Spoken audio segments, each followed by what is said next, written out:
Chapter 12. Mason. Mason breathed a sigh of relief as he left Clara's table. Though he did feel a lot better, he was still surprised he'd managed to convince her he was fine. She'd been such a stickler, even taking his condition to Justin, that he'd expected a little more pushback. Perhaps she had taken his last words to heart. Besides, he had taken it easier this week, which had helped with his ankle. Still, he knew that if she was right, or even if it were a more severe strain than he thought, that his tendon needed more than one good week. But this was a playoff game, and there was no way he was missing it. With a few minutes to kill before warm-up, he decided to give his parents a call. It was tradition, a call before every game, so his father could urge him to play his best, and his mother could voice her worry over him. Duke had already done his fair share Friday night when they'd had dinner. He appreciated their interest, but sometimes he did wish they would just wish him luck instead of heap extra stress on him.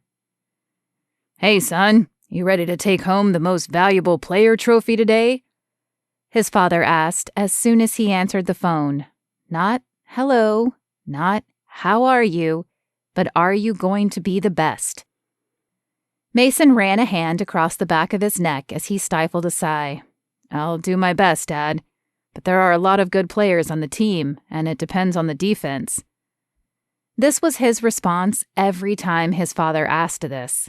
Would he like to be named MVP of a game? Sure, but he wasn't holding his breath. A lot of factors went into that nomination. First, they needed to win, which was never a given. Second, he needed to have the most receptions leading to touchdowns. The other two receivers were just as good as he was, and if they got the ball more or evaded the defense better, they might be given the nomination as well. There was also Blaine. Quarterbacks were given the honor more often than other players, and Tucker, who was a phenomenal running back and might score more touchdowns, to consider. Then there was the occasional time a defensive player made some great turnovers that led to touchdowns and took the title. Needless to say, him winning the title was more of a crapshoot than anything. "I know you can do it, son. It will just take a little extra effort on your part. Run a little faster, make sure you hold on to the ball, get away from the defenders." Yes, it sounded so easy when his father said it like that. Unfortunately, his father was an armchair quarterback who had never played football a day in his life. That meant he was great at doling out advice, but he had no idea how much work actually went into said advice. "Yeah, I'll do my best, Dad." "Just like I always do," he added to himself. "Please be careful, honey," his mother spoke up. "I had a dream last night that you took a hard hit, and I woke up sweaty and scared this morning. Tell me that you'll try not to get hit." "It's football, honey. Getting hit is part of the game." His father cut in before Mason could say a word. "Dad's right, Mom. Getting hit is unavoidable, but I'm sure it was just a dream. Remember, it looks worse on TV than it usually is." "I know. I just want you to be safe. We barely got to see you over Christmas, and we'd like for you to be able to travel when the season ends and spend more time with us." "I will, Mom. I promise." He didn't tell her that the reason he'd cut his stay short over Christmas was that he'd been afraid to run into Clara. Nor had he told his parents that Clara now not only lived in the same city he did, but worked for the Tornadoes. At least he had no reason to avoid going home now. The locker room door opened, and Mason quickly ended the call after promising to call them again soon. He had just stowed the phone back in his bag when Blaine and Tucker rounded the corner. "What you doing there, Dixon?" Blaine asked with a teasing grin. "You have a girlfriend you haven't told us about?" Tucker added.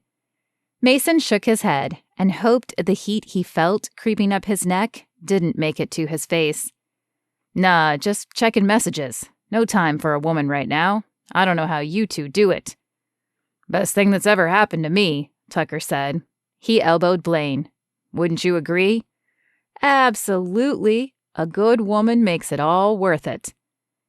Mason could agree with them there. He'd felt that way when he and Clara were together. In fact, he'd thought they would marry. He'd even planned out how he would ask her. But before he ever got the chance, she'd broken up with him, and without much of an explanation. If she could do that to him, then couldn't any woman? Maybe he was just a bad judge of character. He thought of the final words Clara had said to him. Please be careful. He wondered if her concern was merely for his injury, or if she still felt for him as well. The look in her eyes made him think she might still have feelings, but their interactions this week certainly hadn't supported that. He shook his head. Now was not the time to think about that. Yeah, well, maybe I'll find one of those someday. Blaine smiled and clapped him on the shoulder. You will. Don't worry. God has a plan for you too. But right now, we better get on the field and warm up. Mason followed Blaine and Tucker out onto the field.